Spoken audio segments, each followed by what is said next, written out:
So ముందు ఒక్కసారి మనం మన రాష్ట్రం గురించి వద్దామండి, తర్వాత పార్లమెంట్కి వెళ్దాం. నిన్న ఈ యొక్క పేపర్ హెడ్డింగ్స్ చూద్దాం మనం. ఒక్కొక్కళ్ళు ఫుల్ పేజీలు. Telangana rising unstoppable. వామ్మో, తొలి రోజు 3,97,500 కోట్ల పెట్టుబడులంట. తెలంగాణ అప్పులు ఎంత? 8 లక్షల కోట్ల, అంతే కదా? 8 లక్షల కోట్లు అంత చెప్తున్నారు కదా. ఇక్కడే మనకి 3,97,500 కోట్ల అంటే దాదాపు 4 లక్షల కోట్లు వేసుకొని రౌండ్ ఫిగర్ చేసి, దాంట్లో రౌండ్లు ఎక్కువ ఉంటాయి కాబట్టి. సో దాదాపు ఫస్ట్ డే 4 లక్షల కోట్లు వచ్చిందంటే ఇంక తెలంగాణకి అప్పులు లేవు, అంతేగా?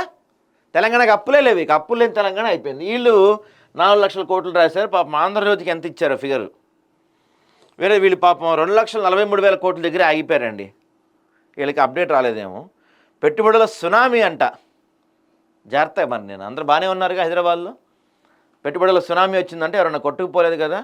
కొట్టుకుపోయే అవకాశం కూడా ఉంది. ఇక్కడ మనకి బీచ్ కూడా కడుతున్నారంట. దీంట్లో 35 ఎకరాల్లో 235 కోట్లతో కృత్రిమంగా beach, flying theatre, tunnel, aquarium, వికారాబాద్లో క్యారవాన్ పార్కు, నేడు ప్రభుత్వంతో అవగాహన ఒప్పందం. ఇంకో లక్ష ఇంకా బీచ్ కూడా రాబోతుంది. ఇప్పుడు సునామీ దగ్గర ఆగింది కదా, ఆ సునామీని తీసుకొస్తారు. అరే అందరూ ఒక మాట మీద ఉన్నారు. ఈనాడు వాళ్ళకి చెప్పలేదా మీరు ఆ మాట? మీరందరూ 2,43,000 కోట్లు రాశారు కదా. మీరు ఆంధ్రజ్యోతి వాళ్ళు, వెలుగోళ్ళు కూడా అదే రాసుంటారు. వెలుగోళ్ళు కూడా అదే రాశారు. 2,43,000 కోట్లు అంట. వీళ్ళే రాశారు. నమస్తే వాళ్ళు పాపం. గ్లో డల్ సమ్మిట్ అంటండి. వీళ్ళ బాధ వీళ్ళది పాపం. అందరు డల్కి కూర్చున్నారంట. అయి ఉండొచ్చు నిజంగానే. పెట్టుబడులు లేవు, తొక్కలేవు, ఏమి లేవు, ఊరికే ఎంబోయిలు అంతే. ఏమంటారు? మాట్లాడదాం వీటి గురించి కూడా. మరి వీళ్ళేమో 2,43,000 కోట్లు అన్నారు, వీళ్ళు కూడా 2,43,000 కోట్లు అన్నారు. జ్యోతి వాళ్ళు కూడా అంతే అన్నారు. మరి ఈనాడు వాళ్ళు మాత్రం కొంచెం వీళ్ళకి కొంచెం ప్యాకేజ్ ఏమైనా ఎక్కువ ఇచ్చారా, లేకపోతే వీళ్ళకి ఏమన్నా ఫిగర్ మారిందో తెలియదు. కానీ వీళ్ళకి మాత్రం ఫస్ట్ డే దాదాపుగా 4 లక్షల కోట్ల పెట్టుబడులు వచ్చినట్టు రాస్తున్నారు వీళ్ళు.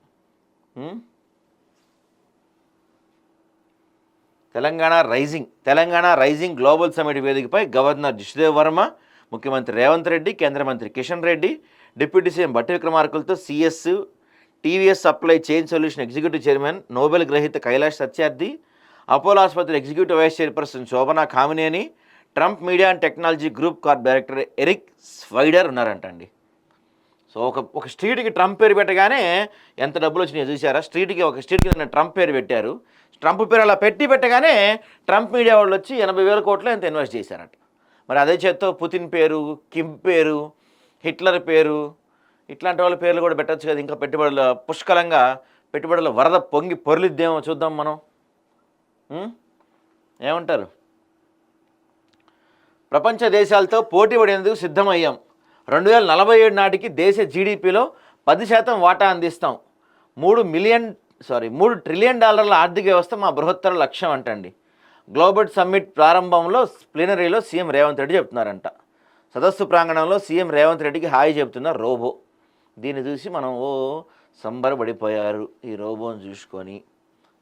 ఇదిగో నిన్న ట్రంప్కి పేరు పెట్టాం కదా, రోడ్డుకి ఒక ట్రంప్ పేరు పెట్టగానే 1,00,000 కోట్లు పెడతా అని చెప్పారంట 10 ఏళ్లలో. ప్రకటించిన Trump media technology group corp director Eric Swider. Trump media అంట. వీటిల్లో ఇప్పుడు నిన్న ఈ 3,43,000 కోట్లు 4 లక్షల కోట్లలో తెలంగాణకి ఎన్ని వచ్చాయో, ఎన్ని రాబోతున్నాయి. అంతకుముందు ఎప్పుడో దావోస్ వెళ్ళి 2 లక్షల కోట్లు తెచ్చినట్టున్నారు. ఎడిపోయినాయి సార్ అవి? మీరే పోయారు, దావోస్ వెళ్ళారు. దావోస్లో పెట్టుబడుల వరద, పెట్టుబడుల సునామీ, పెట్టుబడులు పొంగి పొరులని దావోస్లో అసలు ఇక ఏం చేసుకోవాలో అర్థం కాలేదు. మేము తీసుకెళ్ళిన సంచులు కూడా సరిపోలేదని చెప్పారు. అప్పుడు 2 లక్షల కోట్ల పెట్టుబడులు వచ్చినాయి అన్నారు దావోస్లో.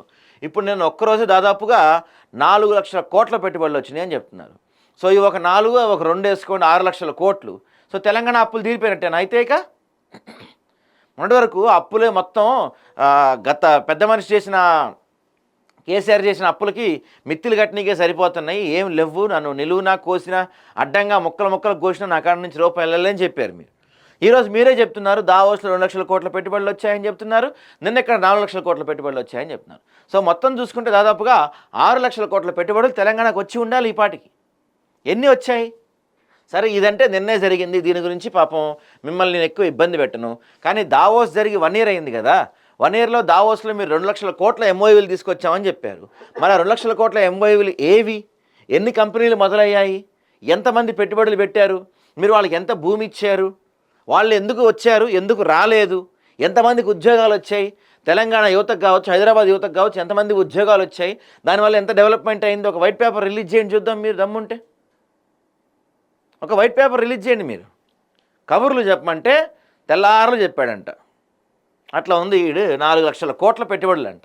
ఏమన్నా చెప్పడానికి ఉండాలి కదా. గతంలో కేసీఆర్, ఇప్పుడు అక్కడ ఏపీ ముఖ్యమంత్రి చంద్రబాబు నాయుడు కావచ్చు, లేకపోతే జగన్మోహన్ రెడ్డి కావచ్చు, వీళ్ళందరూ కూడా ఇట్లాంటి సమ్మిట్లు పెట్టి ఒక పెద్ద పెద్ద రూముల నిండా ఎంఓయూలు ఉన్నాయి. ఆడ పెద్ద రూముల నిండా కాటాకేస్తే ఉల్లిపాయలకు మంచి కింటాలు వస్తాయి. ఉల్లిపాయలు అవి అన్ని ఎంఓయూలు ఉన్నాయి. కేసీఆర్ చేసిన ప్రభుత్వంలో కావచ్చు, ఆ ముగ్గురు జగన్మోహన్ రెడ్డి, చంద్రబాబు వీళ్ళందరూ చేసిన ఎంఓయూలు కాటాకేస్తే కింటాల ఉల్లిగడ్డ వస్తుంది. ఏం ఉపయోగం వాటి వల్ల? ఎంఓయూల వల్ల. ఎంఓయూలు వచ్చేసాయి అని చెప్పి ఎంఓయూలు అయిపోయి ఇదిగో 4 లక్షల కోట్ల పెట్టుబడులు వచ్చేసినాయి అని చెప్పి పేపర్ల నిండా పెద్ద పెద్ద పెయిడ్ ఆర్టికల్స్, ఊర్ల నిండా పెద్ద పెద్ద బ్యానర్లు, కటౌట్లు, మీ తొక్క తోలు అన్నీ పెడతారు. మీరు ఏమన్నా ఉపయోగం ఉందా వీటి వల్ల? ఎంత వచ్చింది? నిజంగా జనాల్ని మభ్యపెట్టే పనుల్లో ఉన్నారు మీరు. నేను చెప్తున్నా కదా, మీరు నడుపుతుంది ప్రభుత్వం కాదు, మీరు నడుపుతుంది ఒక ఈవెంట్ ఆర్గనైజేషన్. మీరు జనాల్ని మభ్యపెట్టి కొన్ని ఈవెంట్లు ప్లాన్ చేస్తూ ఉన్నారు, జనాల్ని డైవర్ట్ చేస్తూ ఉన్నారు.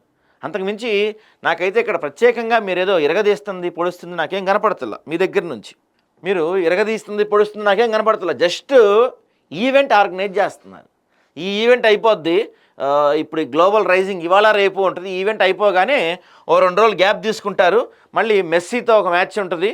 ఆ మెస్సీతో మ్యాచ్ అయిపోగానే మళ్ళీ ఇవేవో పెట్టారు కదా, మన ప్రజాపాలన విజయోత్సవ దినాలని కొన్ని దినాలు పెట్టారు కదా, ఆ దినాలు ఉంటాయి. మళ్ళీ ఈవెంట్లే, వరుసగా ఈవెంట్లు. Christmas event, new year event కూడా చేయండి, మేము కూడా వస్తాం పాసులు ఇస్తే. ఇట్లా ఉంది పరిస్థితి. ఈ 4 లక్షల కోట్లు కేవలం పేపర్లకే పరిమితమా? పబ్లిక్ డొమైన్లో పెట్టండి. ఎంతమంది ఎంఓయూలు చేసుకున్నారు? దావోస్ పర్యటనలో ఎంతమంది ఎంఓయూలు చేసుకున్నారు? ఇప్పుడు ఈ ఈవెంట్లో ఎంతమంది ఎంఓయూలు చేసుకున్నారు? ఎన్ని కంపెనీలు వచ్చాయి? ఎన్ని డబ్బులు వచ్చాయి? ఎక్కడెక్కడ పెట్టుబడులు పెట్టారు అని ఒక పబ్లిక్ డొమైన్లో పెట్టండి, చూస్తాం మేము కూడా. ఊరికనే అంత కబుర్లు. దిగ్గజాల నోట తెలంగాణ రైజింగ్ అంట. రాష్ట్ర విజన్ను కొనియాడిన అతిథులు. సుమారు 3,000 మంది దేశ విదేశీ ప్రతినిధులు రాక ఆకట్టుకున్న డిజిటల్ హంగులు. అట్టహాసంగా ప్రారంభమైన తెలంగాణ గ్లోబల్ సమ్మర్.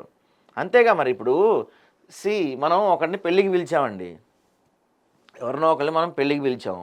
పెళ్ళికి వచ్చినోడు, అరే అద్భుతంగా చేశారా బాయ్ మీరు మా పెళ్ళి, వాటిని ఏమంటారు, పెళ్ళి డెకరేషన్లు కావచ్చు, పెళ్ళి హంగామా కావచ్చు, ఇదంతా అద్భుతంగా చేశారా బాయ్ మీరు, సూపర్, అసలు తోపు అంటారు. కానీ ఎవడరా నువ్వు ఇట్లా చేసావు పెళ్ళి అంటారా? అంటారా? అనరు కదా. ఇప్పుడు మనం వాళ్ళని గెస్టులకు పిలిచాం. గెస్ట్గా పిలిచినోడు వచ్చినోడు ఏం చేస్తాడు? కేసీఆర్ ఒక మాట చెప్పాడు కదా గతం, లేదా ఈవెంట్లో ఉంటే ఏముంటుంది, పరడబ్బా, పరస్పర డబ్బా, స్వడబ్బా అని చెప్పి, అంటే నా డబ్బా నువ్వు కొట్టు, నీ డబ్బా నేను కొడతాను, చివరికి ఇద్దరం కలిసి డబ్బాలు కొట్టుకుందాం అని ఉంటుంది. అంతే ఈవెంట్లు, సినిమా ఫంక్షన్ లాగా ఇది కూడా.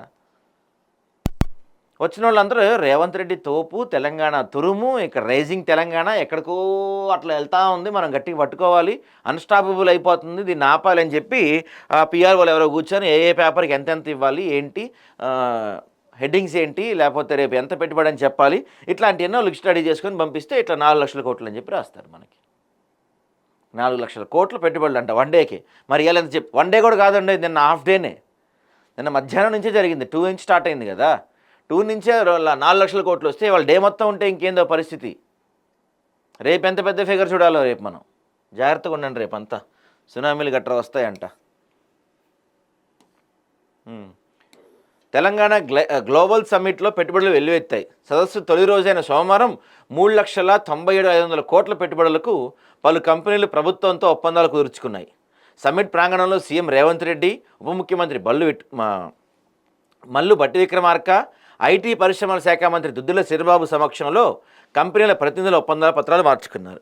ఈ సందర్భంగా రేవంత్ రెడ్డి మాట్లాడుతూ 2047 విజన్ కోసం తాము సాంకేతికత, సుస్థిరత తమపై వ్యూహాత్మకంగా దృష్టి పెట్టామని తెలిపారు.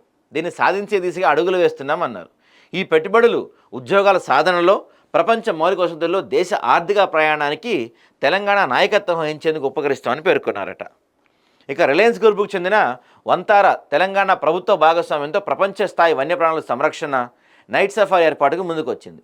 ఈ వంతార అంటే ఇండియాలోకెల్లా పెద్ద దేశంలోకెల్లా పెద్ద జూ అనమాట. అది ఈ అంబానీ వాళ్ళదో అదానీ వాళ్ళదో ఎవరిదో ఉందండి అది. సో దాని గురించి ఒకటి వచ్చింది. ఇదిగో ఏ కంపెనీ ఎన్నెన్ని కోట్ల పెట్టుబడులు అని చెప్పి రాశారు చూడండి ఇక్కడ. AM green India private limited అంట. వీళ్ళు ఈ మెథనాల్ ప్లాంట్ పెడతారంట. దానివల్ల మనకి 8,000 కోట్ల పెట్టుబడులు రాబోతున్నాయంట. 4,000 మందికి ఉద్యోగాలు వస్తాయి. ఇక ఇదే కంపెనీ 2G ఎథనాల్ ప్లాంట్ పెడతారు. 10,000 కోట్ల పెట్టుబడులు, 35,000 మందికి ఉద్యోగాలు వస్తాయట. ఈ ఉద్యోగాలను వస్తాయి. ఎవరికి వస్తాయి ఈ ఉద్యోగాలు? ఈ ఉద్యోగాలు ఎవరికి వస్తాయి? లోకల్ వాళ్ళకి వస్తాయా, వాళ్ళకి వస్తాయా? వీళ్ళు చూడండి, ఎవరో సోలానిక్స్ పవర్ ప్రైవేట్ లిమిటెడ్ అంట, సోలార్ హైబ్రిడ్ ప్లాంట్. వీళ్ళు పెడుతున్న పెట్టుబడి 2,400 కోట్లు. వీళ్ళు పెడుతున్న పెట్టుబడి 2,400 కోట్లు. కానీ వీళ్ళకి వస్తున్న ఉద్యోగాలు 500 ఉద్యోగాలు. ఇన్నిన్ని కోట్ల పెట్టుబడులు, ఇన్నిన్ని ఉద్యోగాలు వస్తున్నాయి. మరి ఉద్యోగాలు ఎవరికి రాబోతున్నాయి అనే దానిపైన క్లారిటీ లేదు.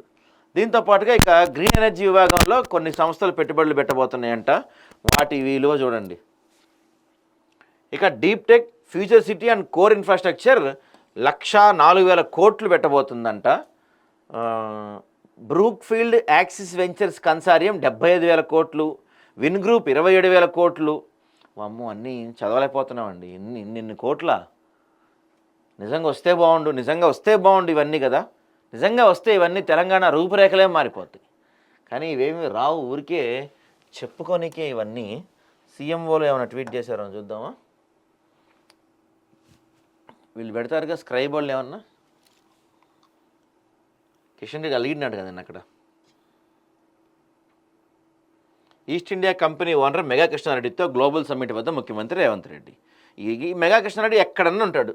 ఈ మెగా కృష్ణారెడ్డి దావోస్లో పెట్టుబడులు పెడతాడు, ఇక్కడ పెట్టుబడులు పెడతాడు, వాళ్ళ ఇంటి ఎదురే ఉంటాడు. కానీ ఇక్కడికి వచ్చి కూడా పెట్టుబడులు పెడతాడు ఆయన మెగా కృష్ణారెడ్డి. ఇదండి. ఓవైపు నన్ను కోసుకొని తిన్నా డబ్బులు లేవంటేనే మరోవైపు పబ్లిసిటీ పిచ్చిలో కోట్ల రూపాయల ప్రజాధనం. తెలంగాణ గ్లోబల్ సమ్మిట్ కోసం కోయంబత్తూరు, విజయవాడ, విశాఖపట్నం, ముంబై, తిరువనంతపురం, తిరుచారుపల్లి, పట్నా, మంగళూరు, మదురై, కొచ్చి, కలకత్తా, కోజికోడ్, లక్నో, హైదరాబాద్, బెంగళూరు, చెన్నై, ఢిల్లీ నగరాల్లో ఫ్రంట్ పేజీలో ప్రకటనలు అంట. ఓడి అమ్మా, మొత్తం ఇండియా మొత్తం ఇచ్చారుగా. నాకు తెలిసి ప్రపంచంలో ఇంతవరకు, అంటే ఇండియాలో ఇంతవరకు జరిగిన సమ్మిట్లు అన్నీ కూడా పక్క దేశాల వాళ్ళని పిలిచేవాళ్ళు. పక్క రాష్ట్రాల వాళ్ళని పిలవటం ఇదే ఫస్ట్ టైం. పక్క రాష్ట్రం వాడు వచ్చి నీ రాష్ట్రంలో పెట్టుబడులు పెడతాడా? ఎందుకు పెడతాడు పక్క రాష్ట్రం వాడు వచ్చి నీ దగ్గర పెట్టుబడులు? ఐటీ శాఖ మంత్రిగా చెప్తున్నా, త్వరలో బెంగళూరు రాష్ట్రాన్ని హైదరాబాద్ దాటి వెళ్ళిపోద్దంట. చెప్తున్నా, బెంగళూరు కూడా త్వరలో బెంగళూరు కూడా బీట్ చేస్తాం. నేను చంద్రబాబు నాయుడు గారిని కలిసినప్పుడు దాదాపు 1:40 ఐటీ మంత్రి ఈయన ఎప్పుడు మారాడు ఐటీ మంత్రిగా? బెస్ట్ రోడ్స్ ఎక్కడ ఉన్నాయంటే తెలంగాణ స్టేట్ అంటాం. ఈ రోడ్స్ అనేది ఒక యాక్సిడెంట్స్, వెహికల్స్ సాఫ్గా పోయడం కాకుండా యాక్సిడెంట్స్ అవాయిడ్ చేస్తూ ఊళ్ళలో కూడా ఇంకోసం డిస్కస్ చేసినామంటే ఇలాంటి రోడ్లు రాబోతున్నాయట. సో అదండి, ఈ విధంగా మనకి పెట్టుబడుల వర్షం కురిసింది, తుఫాన్ వచ్చింది, సునామీ వచ్చింది పెట్టుబడులు మనకి. సో ముఖ్యమంత్రి గారు ఏం మాడారో చూద్దాం ఒకసారి.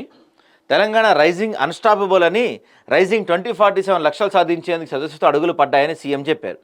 100 ఏళ్ల స్వతంత్ర దినోత్సవం నాటికి దేశ జీడీపీలో తెలంగాణ వాటా 10% పెంచాలని, $3 ట్రిలియన్ ఆర్థిక వ్యవస్థగా తీర్చిదిద్దాలని లక్ష్యం పెట్టుకుని వెల్లడించారు. తెలంగాణ రైజింగ్ ప్రయాణంలో వ్యాపార వాణిజ్యవేత్తలు, కార్పొరేటర్లు, విధానకర్తలు, దౌత్యవేత్తలు, ప్రభుత్వం నిపుణులు భాగస్వాములుగా ఉంటారని పేర్కొన్నారు. 2 రోజుల పాటు జరిగే ఈ సమావేశాల్లో అందరి ఆలోచనలు, అభిప్రాయాలను పరిగణలోకి తీసుకుంటామని తెలిపారు. చైనా, జపాన్, జర్మనీ, దక్షిణ కొరియా, సింగపూర్ను ఆదర్శంగా తీసుకొని ఆ దేశాలతో పోటీ పడేందుకు తెలంగాణ సిద్ధమైందని, 2047 తెలంగాణ రైజింగ్ ప్రయాణంలో ఆయా దేశాల పెట్టుబడులు, సహకారం, సమన్వయం కోసం వారిని ఆహ్వానించమన్నారు. సీఎం సోమవారం Telangana rising global summit 2025 plenary సమావేశంలో మాట్లాడుతూ ఆయన ఏమన్నారంటే, 1947 ఆగస్టు 15 దేశానికి స్వతంత్రం వచ్చినప్పుడు అప్పట్లో రాజ్యాంగ రూపకర్తలు దేశానికి ఉజ్వల భవిష్యత్తు కోసం వాగ్దానం చేశారు. దేశ భవిష్యత్తు కోసం ఆలోచించి రాజ్యాంగ సభను ఏర్పాటు చేసి వాదనలు చర్చలు నిర్వహించారు. కొత్త రాజ్యాంగాన్ని సిద్ధం చేసి భారత్ను సార్వభౌమ ప్రజాస్వామ్య గణతంత్ర సామ్యవాద లౌకిక దేశంగా పేర్కొన్నారు. అదే తరహాలో జాతిపిత మహాత్మా గాంధీ, డాక్టర్ బిఆర్ అంబేద్కర్ రాజ్యాంగ నిర్మాతను ఆదర్శంగా తీసుకొని ప్రణాళికలు సిద్ధం చేశారు. స్పీచ్ దంచమంటే దంచుతారు గట్టిగానే, ఆ స్పీచ్ దంచినట్టున్నారు. తెలంగాణ గ్లోబల్ సమ్మిట్కి వివిధ రంగాల ప్రముఖులు ఇక్కడ రావడాన్ని అదృష్టంగా భావిస్తున్నాం. చైనాలోని గ్వాంగ్డాంగ్ ప్రావిన్స్ ఆదర్శంగా తీసుకొని తెలంగాణను అభివృద్ధి చేస్తాం. ఈ ప్రావిన్స్ ఆర్థిక వ్యవస్థ ఆ దేశంలోని ఇతర ప్రావిన్సుల కన్నా పెద్దది. ఆ ప్రావిన్స్ గత 20 ఏళ్లలో ప్రపంచంలో అత్యధిక పెట్టుబడుల వృద్ధిని నమోదు చేయడంతో ఇది సాధ్యమైంది. ఆ విధానాన్ని తెలంగాణలో అమలు చేయాలని నిర్ణయించాం. మా దార్శనికత కొంత కష్టంగా అనిపించినా మా బృందంతో ఎప్పుడు అది కష్టమైన పని అయితే వెంటనే చేద్దాం. ఆ పని అసాధ్యం అనిపిస్తే లక్షాధన గడువుకు మరికొంత సమయం ఇస్తానని చెబుతాను. నిన్నటితో పోల్చితే ఈరోజు ఆత్మవిశ్వాసం మరింత పెరిగింది. నిన్నటి వరకు ప్రణాళిక ఒక కల్లా ఉండేది, కానీ ఈరోజు మీరంతా మాతో కలిసి వచ్చారు. ఈ ప్రయాణంలో కలిసి వచ్చిన వారిని భాగస్వామ్యులు, వాటాదారులుగా చూస్తున్నాం. మీ సహకారంతోనే మా తెలంగాణ రైజింగ్ లక్ష్యాలను సాధించబోతున్నామని చెప్పి ముఖ్యమంత్రి గారు చెప్తున్నారండి. ఇది పరిస్థితి. సో ఇక్కడ పరిస్థితి ఇలా ఉంది కదా, వీళ్ళు చెప్పుకుంటున్నారు కదా, ఇంత 4 లక్షల కోట్ల పెట్టుబడులు వచ్చాయి, దాదాపు 3,97,500 రూపాయలు పెట్టుబడులు వచ్చాయని చెప్పి వీళ్ళు చెప్తున్నారు కదా. మరి మనం చూద్దాం ఒకసారి. ఇట్లాంటప్పుడే నమస్తే తెలంగాణ చూడాలి.